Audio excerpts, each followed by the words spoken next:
हज़रत मौला अली शेर खुदा करम अल्लाह ताला वजहुल करीम से किसी बंदे ने पूछा, हुजूर आप हर मैदान में कामयाब क्यों रहते हैं?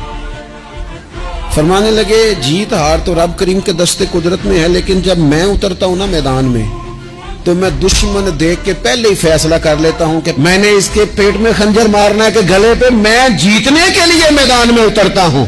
तो आप देख लेना, दीवारें हिलती रहती हैं और दर कांप जाता है। अली का नाम सुनकर अब भी खैबर कांप जाता है।